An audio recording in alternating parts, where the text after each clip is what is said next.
Very good afternoon to all of you tuned in for this very interesting session that we have with Vigo.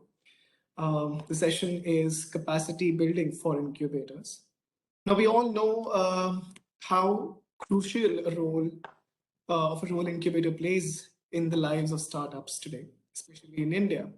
Now, the purpose of an incubator is to empower youth in order to help them become successful entrepreneurs by addressing market opportunities at the bottom of the pyramid or assisting potential entrepreneurs in business ideas, good opportunities, and develop those plans to the point where they can be evaluated as profitable businesses, right? Over the last 20 years, we all know Vigo has been one of India's pioneering incubators in the space of social impact and social enterprise. And Vigo has incubated over 323 social enterprises. I hope that figure is correct. Otherwise, I have my colleague here to give me a correction on that one. In addition, we know that their incubator programs have assisted social entrepreneurs in validating their ideas, gaining unique market insights, and developing long-term market channels. And to explain a little bit more about the same, I have with me Mr. Srinivas Ramanujan, who is the CEO of Vigo. A very warm welcome to you, Srinivas. Thank you, Sarabjit. Thank you. It's a pleasure to be here. Pleasure is ours to have you here. A little about Srinivas. He's an IIM Calcutta alumnus. He's known for his ability to wear multiple hats at work with nearly 2 decades of experience. He has dabbled in sales, marketing, brand management, and strategy across retail finance, consumer goods, automotive, farm equipment, agri-import. The list is quite interesting.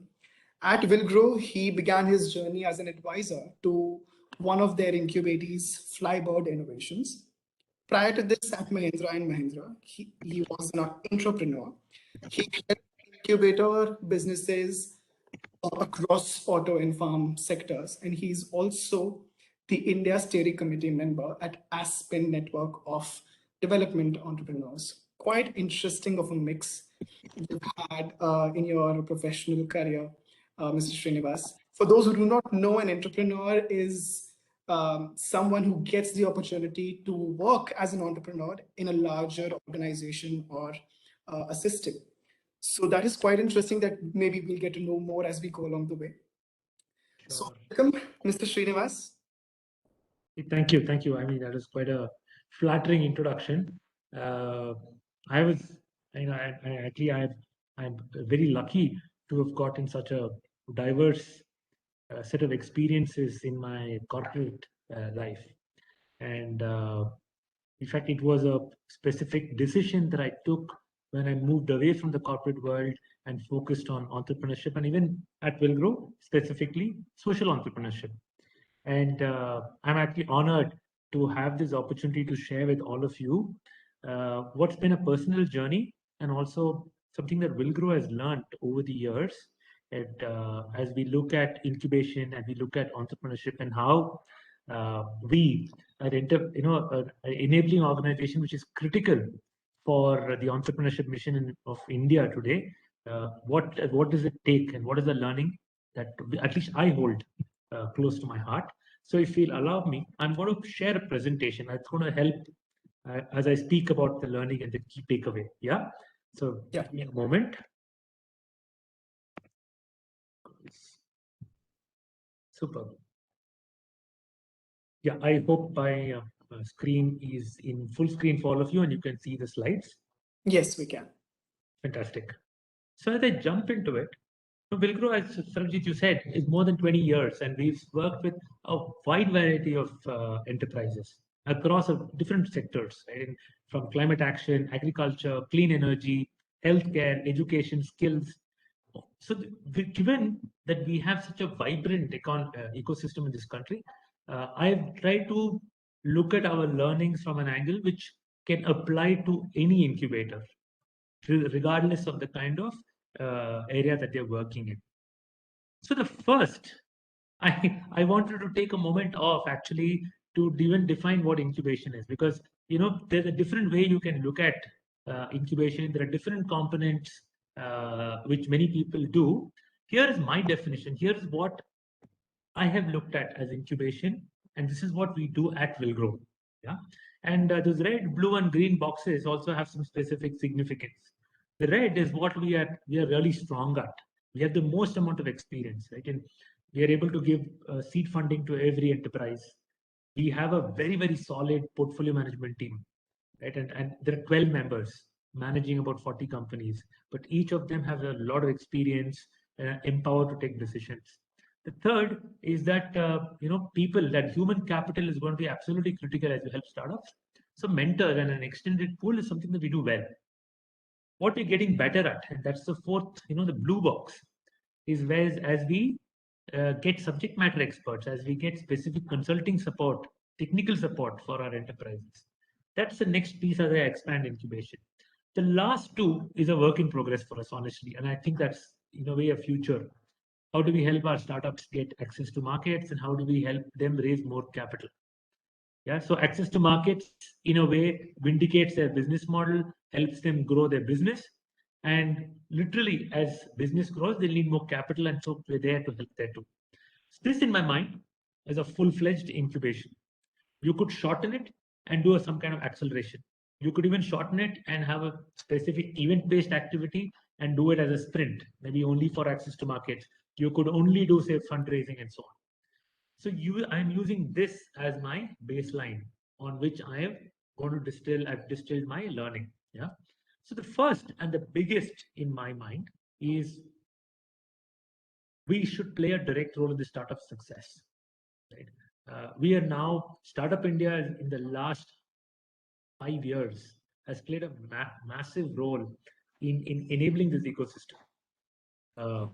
It has made the connections. It has put together a platform where people can come together. The government, through multiple initiatives, right? Everything from METI to MNRE, DST, DBT, there's enough money that the government is also using to support entrepreneurship.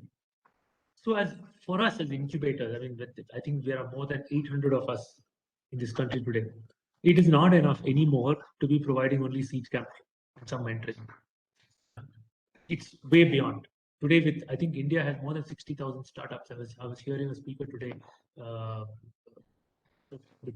chairman of AIM, and with such a vibrant economy, it's you will need to start doing more. So the things I reflect back and I say, does my team know the subject? Do we even have a specialization or a unique way in which we support a startup? Right? And these are things that I want to build capability that we have been doing inside. Because at the end, when the startup graduates from our incubation program, I want them to remember me for their success later. And we've had such stories even within our past portfolio. I don't want them to just thank me for the little bit of money that we give them. It's when we do this, we literally, if you will call an incubator a primary school, we are like the teachers. We are like the ones who set the foundation for a successful student or here enterprise. Yeah. The second key takeaway that I want to talk about is as we work with the startups, it's important that we coach them on good governance practices from the first day, because their future quality is determined on what you teach them and how you work with them today. It goes right from diligence, the way we work and identify a startup. So what do I mean by diligence? Within Wilgrow, we've been looking at whether they've got the legal documentation correct, whether their financial systems are in place, whether their secretarial systems are in place, because all this is the operating environment of a startup, right? Companies Act, Income Tax Act, all the different indirect tax acts, any financial compliance, secretarial, all this is important because as they grow, these matters become more and more important. These matters also become important when they try to raise more capital. So an important, absolutely important learning for an incubator is to understand how we teach them quote unquote good manners. Because if we do that today, their discipline is going to get built in, and tomorrow they're going to be a fantastic company. So I keep thinking of this as uh, the work that we do, will it help them make their journey with a bank, which is going to give them a loan, or the VC, which is giving them equity capital, much easier? In our case, in some of the work that we've done, the follow-on VC asset was your paperwork is so good here that we have reduced our the time for diligence. And then that gives us a lot of satisfaction saying that, yes, this company is in good hands and they know exactly how to work in the environment and adhere to the laws of the nation. So that's the second one. The third, this in a way is super, super important, right? And it is very, very close to heart. And I believe within Wilgrow, we are one of the, the most fantastic, talented teams I can ever put together. And which is all about talent. Because they're the ones, I'm the CEO here. I don't look at the portfolio every day. I don't look at the deals which come to us. It's my manager, it's the analyst, the associates who are working and talking to startups every day. They are the ones who can identify a gem from just a piece of stone. So they are the ones who can identify the unicorn. So am I proud of my team today? I'm extremely proud of my team. I think they're fabulous. People who are in the late 20s, early 30s, the kind of knowledge they already have, the kind of responsibilities they take, uh, truly may take the load off me. It also helps us do very, very good quality work. And the way I look at it, I know people are not going to stay with Wilgrow forever. Right? And we are only such a small organization. Uh, we so people are there with us for 3 years, 4 years. But then the question I ask myself, and I think we've been able to do that, is are we building careers for people in the entrepreneurship space? Or if not the entrepreneurship space, someone wants to go to venture capital or lending, are we building careers there? Because what the other aspect of incubation is that remember that we are building a talent pool which is going to go back and help this particularly extremely knowledge intensive sector in the country. And as we focus more and more on startups, as we focus more and more on innovation, it's this current talent base within incubators that's going to drive the ability to manage that innovation. So for me, building and having a talented team is extremely critical. The fourth is, as Peter Drucker very famously said, or at least the quote they usually attribute to him is, you can't manage what you can't measure. So I have paraphrased it here to saying you can only manage and grow what you can measure. It's, so I've learned that you can put together a fantastic team, you have great startups, you have good practices, but if I don't know what to measure inside, I don't know what to track, I don't know what progress I've made. Right? For that, I also need to be clear in my mind on what is the data I need. Is the data simple enough that people can get it to me regularly? Can the startup report on it regularly? So it connects back to the earliest point of good governance. Are systems there? Am I doing it well? And then as the data flows in, I have to make time to spend, to review this data. I have to make the time to understand what's happening to the startup. Are we giving the right direction? Is the data being read correct? What is the trend? What is the pattern which is emerging? What are the needs that we're doing? For example, within Wilgrow, we get data every month on sales, revenue, profit loss, their cash flow, cash in bank, and even the impact numbers. How many people have they touched? And all this. Apart from this, we've also made it a habit now to do a incubator survey every 6 months, where we go back and ask them to rate our work. So they come back and tell us, your mentoring, was XYZ was good, but technical assistance, I wanted more this time. In access to markets, we were a little, I was expecting more from Wilgrow and such. So we get not just quantitative data, but we also have a strongly reinforcing loop, which goes to making our process much stronger. And today I am in a very safe space. I can confidently say, I can talk with numbers, I can talk with data to demonstrate the progress of our portfolio. And on this point, we were also able to make all this data into a platform It's called Vitals, which in fact is free and open to use for all incubators in this country. And thank you, Startup India, because you have publicized it. You've shared this information with every incubator earlier, and I know we've also done a lot of demos together with the interested incubators. So we've been able to get all our metrics together so that data can, it can be a data-driven process. So we know exactly what's happening. The startups know that they're being monitored, and even the startups are actually thankful to us because we can bring in this data-driven approach. The fifth, right? And say if you notice, I have only five, and it's very simple, and we can spend a lot of time talking about it too. The fifth, and this is important because I was reflecting on one of the sessions I attended today, uh, where the secretary from METI was talking about are the incubators themselves sustainable? I know that there's a goal to set up more incubators, there's a goal to set up more accelerators. That is the government's job. An incubator which is already set up, it is your and my job to make sure we continue the good work. Yeah. So for that, nobody can talk about your work as well as you do. So it's important we document, it's important we publicize our work. As part of every program, as you work with every startup, understand what they're doing, document it. It doesn't take too much effort to put it together in a small, like an impact report or like a portfolio document. Share that in your network. Share it with the respective authorities in the departments, so people know what's happening. People know why you're doing good work and how you're succeeding. Remember, it's going to come in very, very handy as you keep doing your fundraising. Yeah. So the question I ask my team is, it's not about what work are you doing. It says, what is your success? Describe to me your success, and why do you think it's a success? So that made my team talk about their work and in a very clear fashion. But it's also made them think hard on how they can make something successful.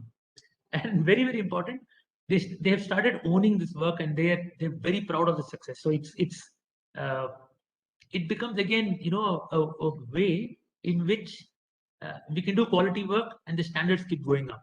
And because of this, we can get a lot more funders, right? And today I'm very happy to report that some of this work that we've done, we've been able to work with even with many ministries. Right? And today, there's a large program that we run, which where we take the support of MNRE. In the past, we've been able to help the Ministry of Agriculture. Right? We've done some of our incubators program with the support of the Ministry of MSME. Recently, we signed to work with Startup TN, Tansil. And all this is because we are able to talk about our work. We measure, we are evaluating, and we're presenting our work. So the question I would ask as a CEO to myself, and as each of you as running your incubator, the question that's important I need you to ask is, what is my pathway to financial sustainability? How will I drive my programs? How will I raise more capital funding for myself? Remember, each of us as an incubator also are in some ways a startup. I mean, I am not. At 20 years, I'm a middle-aged man now in this industry. But there are many of you who have been less than 5 years old. So I think just the way you treat your startups, you should treat yourself as also as a startup. And that startup mentality will come in really, really handy when looking at this work. So summarizing, be involved with your startup, play a direct role, focus on your team, build their capabilities, be absolutely rigorous and disciplined, data driven in your incubation process, drive good governance practices, not just within yourself, within the incubator, but also with your startups. Last but not the least, document your work, right? Fundraise actively. Don't wait for the next grant from the government. You should be talking to CSR donors. You should be talking and reaching out to different departments because you know your capabilities. The department might not. Yeah. So it's important that you keep sharing this. Let me stop there. And I know the session is designed such that we can ask a lot and discuss a lot of questions and points and even decode what I mean over these 5 learnings, because each of them uh, can look can sound simple, but actually needs a huge amount of work. Absolutely, Srinivas, because I think the essence that you have captured under each of the five verticals that you've talked about, that has come out quite well. And a couple of points even I wanted to deliberate with you, that you've also mentioned about having a good team that is ultimately going to be capable of finding the next unicorn, right? So that is something that I want to dive a little deeper into. When you talk about having a good team, a smart team that is capable of identifying startups, now I'm sure that many of the subject matter experts would follow their own approach. They would have their own yardsticks as to what would make this startup successful. They would capture a lot of variables, the current situation that is out there, what sort of models would be best in terms of pivoting, what would be the standard way of working. I'm sure there is no secret sauce or defined recipe, but what, according to you, should be those key areas that a good team must focus on to find a good startup? Now, this could be a sector agnostic approach that will definitely help in identifying, okay, this is a startup that needs to be incubated with us. We need to continue this work with this particular startup. So what are your thoughts here? So I think to build a good team, the first step, and frankly, we are going to find a lot of young people, right? And today at Wilgrow, almost everyone is just in their late 20s, early 30s, and because I find the most amount of energy with this, at that level.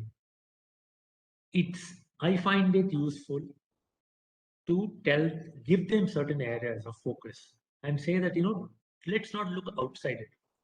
So what happens is if I've left it too broad, then there's too much for them to do. So for example, let's assume deep tech, right? The way I would decode it within Will Grow is that I say that let's look at AI, machine learning, or image processing kind of solutions. Because we've done work in, say, climate action, agriculture, healthcare, and say construction. So why don't you first do a scan across these 4 or 5 sectors, but first look out for AI, machine learning, image processing, and such things.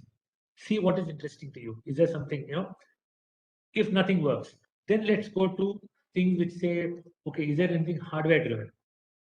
Okay, is there anything sensor and IoT driven? So you need to, at early in their careers, we need to give them a sense of a framework on what ways to think about or what ways to approach the problem, right? And I think that's my job, to guide them. And then once they get the hang of it, they will use the same framework.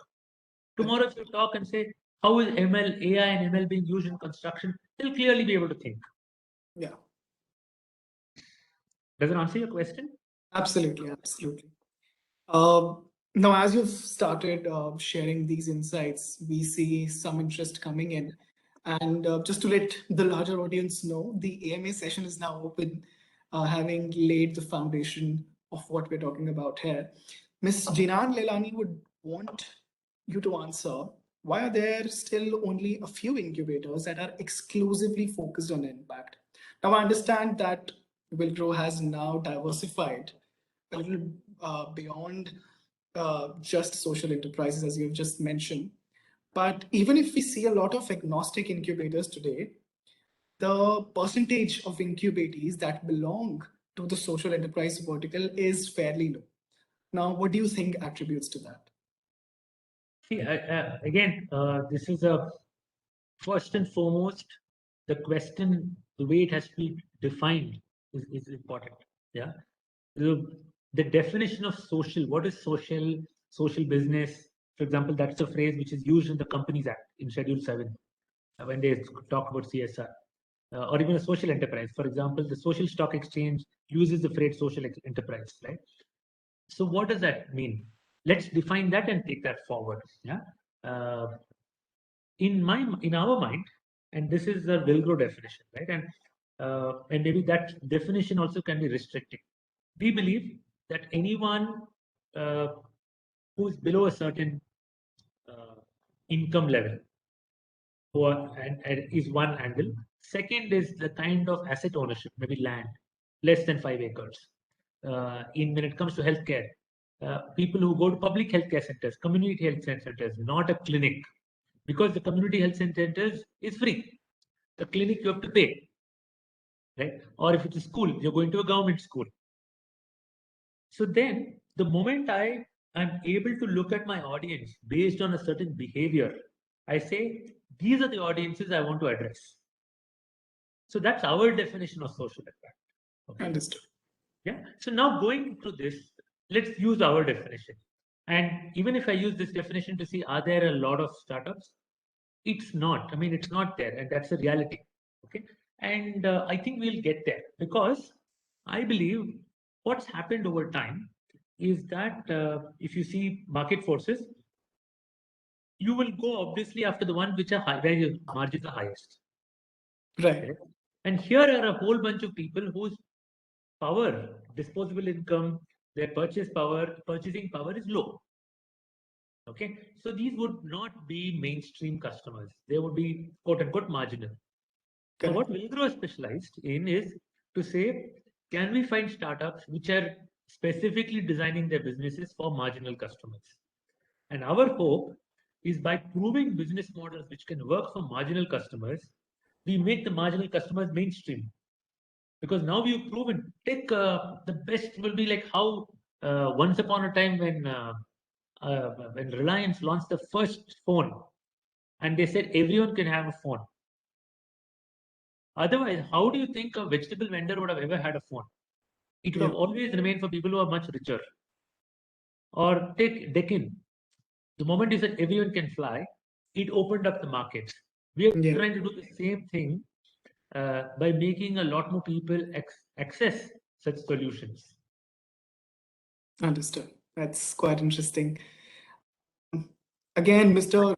Suraj Raka has something to ask.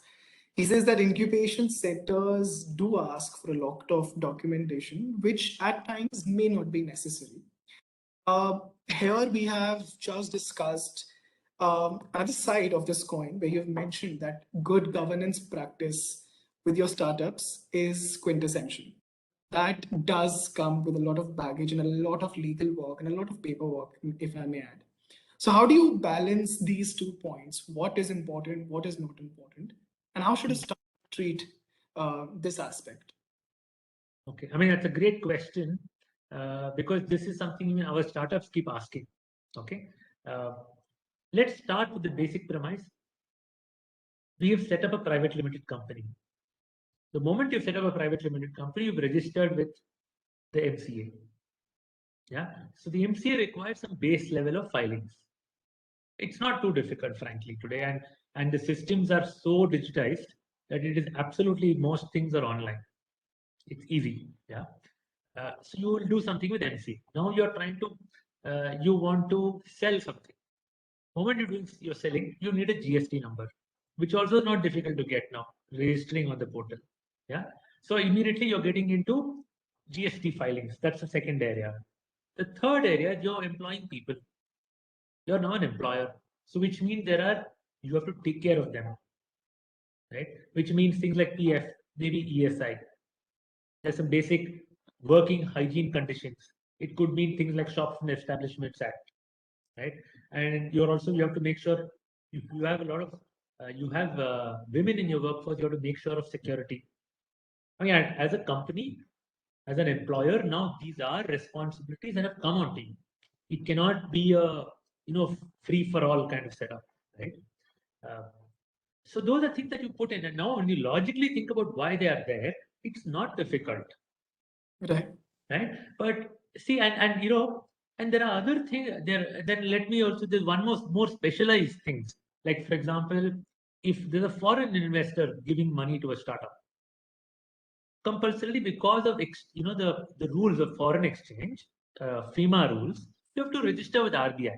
Now it is not Correct. something painful. It is you are also making sure that the forex transactions are not misused. It's going along the right method. So if So things like what's called FCGPR, that's a filing you do with RBI. These are not difficult if you get a good CA.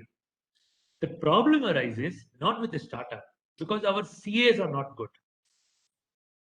Okay, so if you have a CA who doesn't understand the subject, then you're going to get bad advice. Yeah. So Yeah. if you decode it, we actually within Wilgrow, we made it a simple Excel sheet. And if we give it to a startup and say, bhai, hey, bhar ke de do, they're able to do it in 2 days.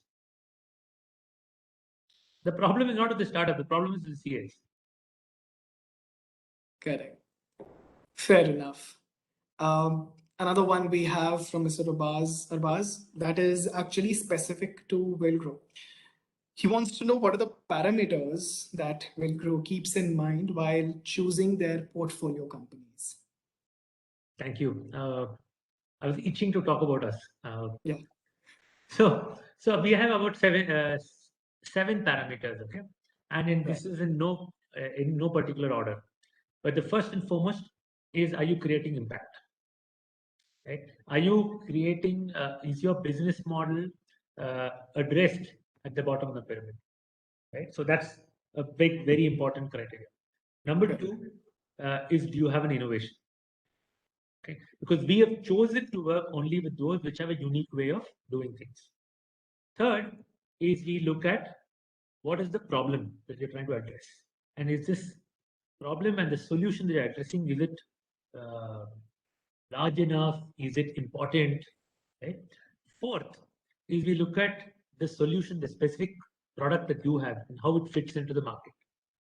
Now, the problem, solution, and product market usually are the stumbling block. Okay, I'll come to that after I finish my other few points. The fifth is the kind of team, right? Does the team have skill set? We are actually much more interested if you are the co-founder, because single member teams are usually tougher because it's bandwidth, right? So we look at the team, credentials, past experience, commitment, passion, etc.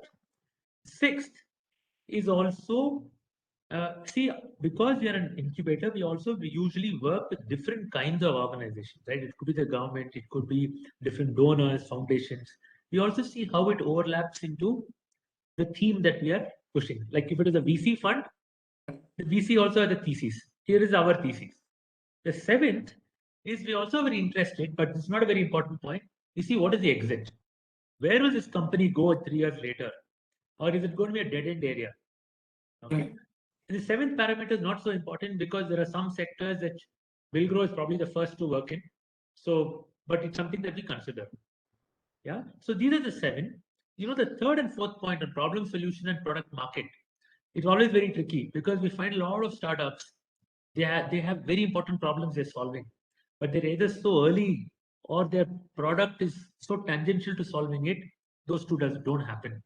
But these seven broadly are our way of looking at it: impact, problem solution fit, product market fit, team, innovation, uh, the mandate, and potential growth plan or exit.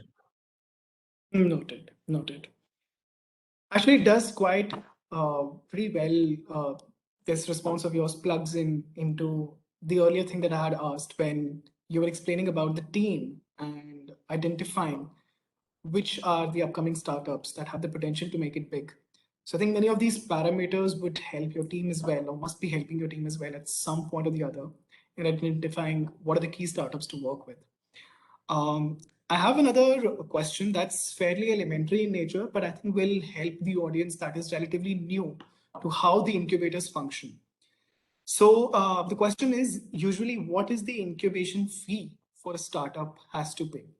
So I think if there is somebody asking this question, there must be many more people who think that there is a specific fee attached to get started up with an incubator at a very elementary level.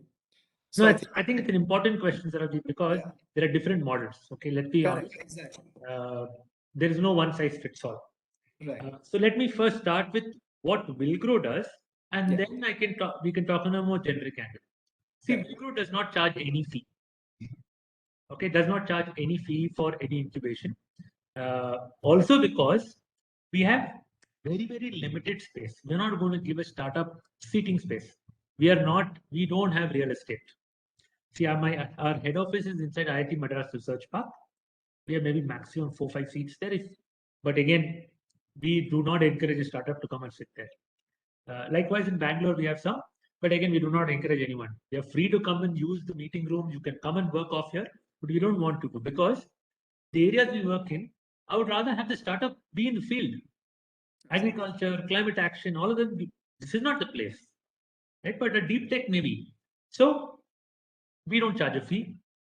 We do grants or we do equity. Okay. We don't do debt because I think income tax laws do not allow a Section 8 to do debt. So it's straightforward, these two. And that's it. That is about Wilgrow. Now let's go to a general model. Okay? You might have an incubator which has a big seating area, right? You might be able to get 4-5 seats for your team there. You might want to register your company at least for 1 or 2 years from their address. Then they might charge you for some rent. Okay? You might be a biotech incubator, or you might be some kind of an incubator which needs testing facilities, like say NASCOM provides. Then you might want to access labs. Yeah. There might be a lab access fee, right? And I'm sure because you're associated with the incubator, the access fees will be subsidized. Yeah. Understand. So these are two fees. Otherwise, almost all incubators do the same grant or equity model. I hope that Correct. was Right. Actually, just another one that I have for you is, and that this is something that I'm going to ask in terms of Wilgrow only, that does Wilgrow work with other incubators or R&D facilities to assist startups? Now we've seen that whenever it comes to scaling up or taking the solution global, of course, that is something that's inevitable, that you have to find an on-ground player over in that region that knows the infra well, the market well, and can associate with you as a partner to help and help the startup as well expand. But how much does Wilgrow do this in terms of, again, global market, or partnering with local players here, local incubators and institutions here to help startups? For example, in a deep tech startup, you've mentioned that facility or equipment may be required that sometimes may not be ready at that incubator for the startup to use. So what do you think? That's a great question, and let me split it into multiple parts, okay? Yeah. And depending on, let's say, the startup's stage of evolution. Earlier the stage, product development, you're still doing trials. In Wilgrow's case, for example, we have a partnership with Narayana Health and the Mazumdar Shaw Medical Foundation for healthcare startups. So they have a fantastic facility here in Bangalore. Plus, they have other Narayana Health, so the network also helps us. On top of it, we are also very closely, we have connected with other incubators which have physical facilities. So in case any of our startups need that, we facilitate that partnership. So very often, if there's a fee, we partly or fully pay the fee also for the startup. Okay, that's a specific to Wilgrow, right? And we are able to, we've designed the program such that we are willing and we are in a position to pay for such fees. Okay. And they might be also, then another area here is a lot of things about regulations, right? Compliances. Let's say, for example, again, healthcare. You will need, if it's a device, you will need to have ISO 13485 certification. Yeah. Right. We pay for it. We will help the startup find a CRO, a clinical research organization. Yeah. We might pay for some part of the fees. We will help them, with the right ethics committee. We'll get them either if they need CE certification or even helping them in FDA certification. We help them. Yeah. So that's the second part. First is the development. Second is the certification. So in certification and in trials, sometimes this is all healthcare. So in agriculture, we've been doing partnerships with some large NGOs like FES. There's someone called CIPT, who works in Punjab. And CIPT has a very close connection with PAU. Correct. And so we've been able to help them connect to CIPT's ongoing program in paddy. Likewise, we've been able to connect one more of our agri startups, which is working in water, with someone like BAIF in Maharashtra for water budgeting. So if we are running a trial, we do that partnership. Now let's go to the next stage, which is you're now getting commercial. And this is an area which is actually very exciting because this is, I believe, the future of incubation. Not just working on product development, but helping startups get their first revenues. See, in the past, Vigo has worked and enabled some of the startups to get partnerships. Like there was one called Promethean, which does milk chillers without Yeah. electricity. So we had helped them connect with Hudson Agro, and their first paying customer was actually Hudson. Yeah, and likewise, now we've got some of our startups to connect to ITC. ITC is buying the equipment for testing, non-destructive testing. We have one more startup which is actually working with Reliance Foundation and a few buyers on spices. Yeah, so we do that so that the business takes off. That's my new, actually. I want to do much more there in the next 3 years. That is going to be Wilgrow's big focus, helping startups take off, scale, find their customers. Now we can evolve even further, which is go global.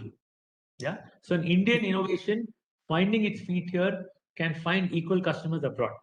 Now, Wilgrow has an advantage there, honestly, right? And it might not be the case with everyone, which is that we have sister concerns. There is an organization called Wilgrow Africa, based in Nairobi. So if any startup wants to go out of India and enter Africa, in fact, Kenya is considered as innovation heavy strong, as Nairobi is like the Silicon Valley of Africa, right? And we have Wilgrow Africa based from there. That can become an entry point. We have another organization, Wilgrow Philippines, based in Manila. So if anyone wants to enter Indonesia, Cambodia, Thailand, Philippines, we can help that. Then we have another organization in the US called IIEF, okay, or Wilgrow US. So if you want to enter the US market, we can help with the landing. So that's a special advantage that we've had because of our 20 years of experience and the belief that we need to set this up. But these same organizations can also be leveraged by others as they want to get into these continents. Yeah. So that's the 4 things: product development, trials, scale in India, scale abroad. Understood. So just to put it out for record, how many countries has Wilgrow set foot in? So US, you've already mentioned. Any others that you have so far been able to crack? So to be clear, they're all separate companies. Okay, they have no connection.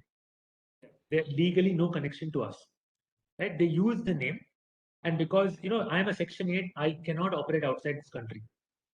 So Vigo Innovation Foundation is completely Indian, and we operate here. We've allowed for free other organizations and which are closely affiliated with us. We teach them, they use our process, right? And so there's based in Kenya, Wilgrow Africa now works in I think 5 or 6 countries: Uganda, Tanzania, Ethiopia. I think they started some work in Nigeria. They want to get into places like South Africa. Wilgrow Philippines has work, of course, in Philippines, and some work in Indonesia. I think a little bit of in Cambodia. Yeah. So there are some connections and ways in which that contact can be made. Understood. Srinivas, you also mentioned just a while ago that the next envision for Wilgrow will also be taking the startups to the next level, help them commercialize and finding the right set of customers. Do you also see, basis your experience and the recent set of incubators, what are the next set of problem statements or focus areas that startups that are in the social enterprise space or the health tech space or the agri space should be taking up, or the ones that are working in these space can reach out to you for moving on this path? So thank you for that question. Again, this gives me an opportunity to talk about what we are developing on next. Yeah. Big area of interest is in waste to value in climate action, right? Waste to feeds, waste to construction, waste to any other kind of it could be textile and so on. Okay, Correct. but all of that is a massive area. We already have invested in 3 or 4 startups. One is waste to weeds, another is waste to textiles, Third one is waste to construction. Fourth is in recycling batteries. So this is a big area because we're doing two things. Number one, you're reducing waste getting in and polluting the environment. And two, because you're recycling and getting it back, your solutions are going to be cheaper. So that's an important and upcoming important area for us. The second is connected closely with climate action, is looking at climate resilient agriculture. See, water is a challenge in this country today. But water is a common good which is not priced yet so well. So the answer is, while water is what we need to solve for, I don't think a startup can solve for this problem directly because nobody will pay for water. Yeah, even when electricity is free.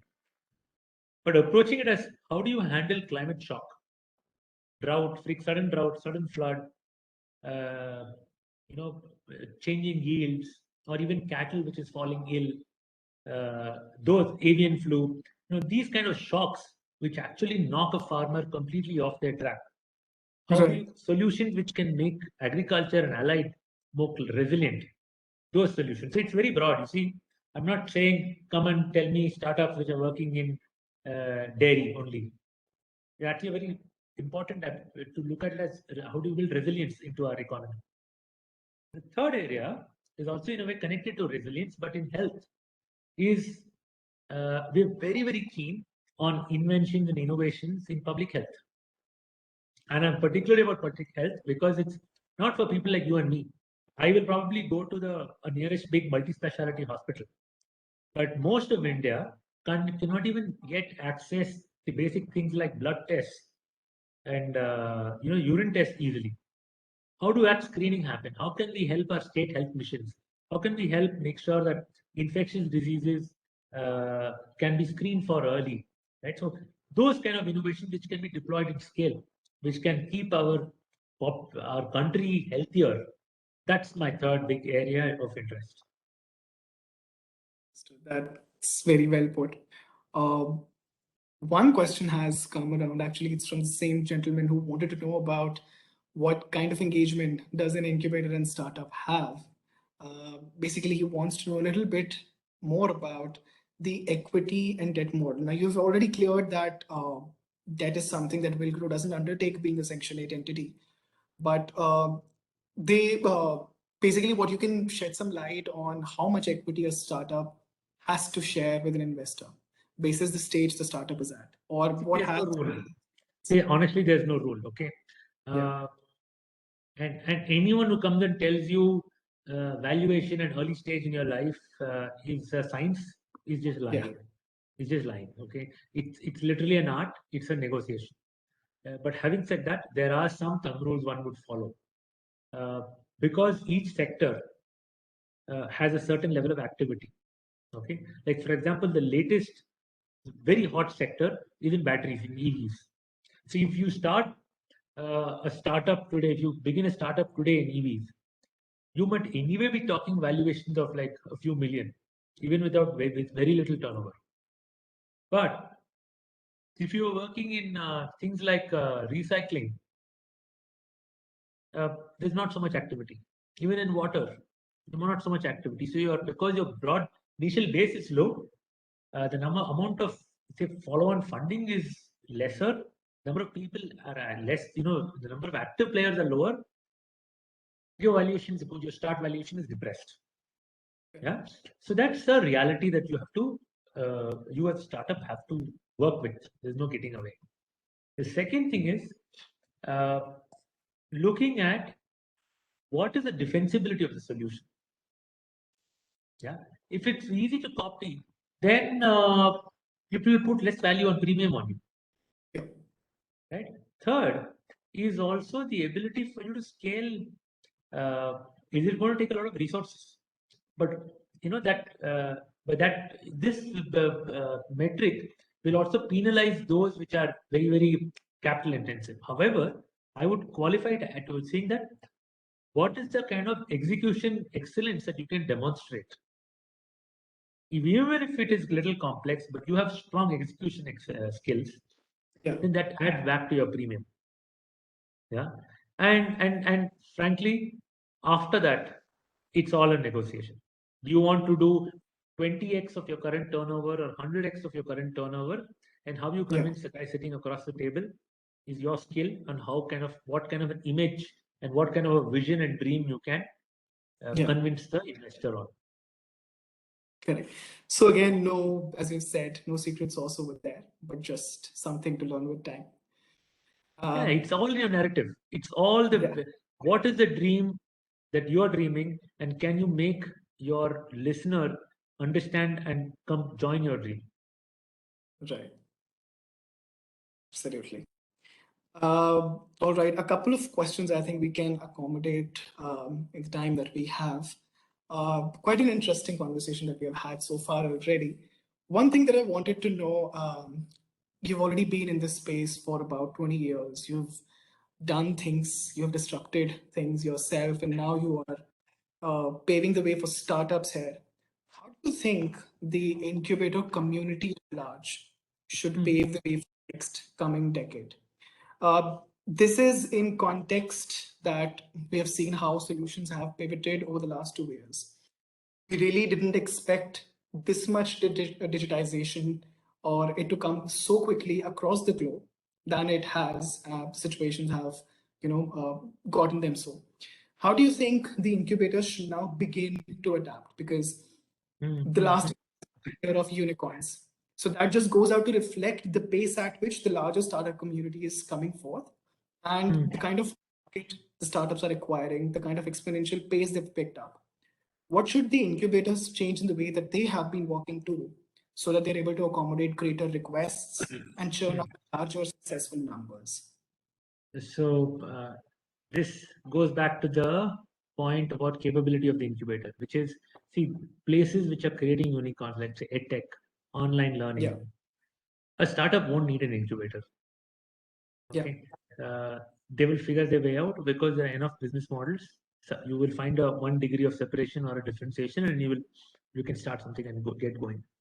Where really incubators are required is in the next wave, not today's wave. If India correct. needs, if I have to give an example, uh, let's take fintech. Okay, the wave in fintech today is lending to consumers. Yeah, Yeah, is about scoring for SMEs and so on. But a problem area is to end user financing.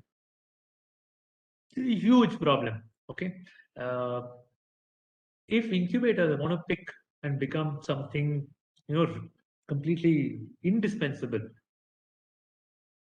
support that area. Not what's today's success. You will have to yeah, pick what will be tomorrow's success. Yeah. And yeah, in that sense, the incubator actually has to, uh, I mean, you can make a bet and the bet might go wrong. That's all right. That's the nature of the game. Yeah. But if you make a bet, make sure your bet is the next wave, not you're not surfing today's wave. Then because then you're just incidental to the growth.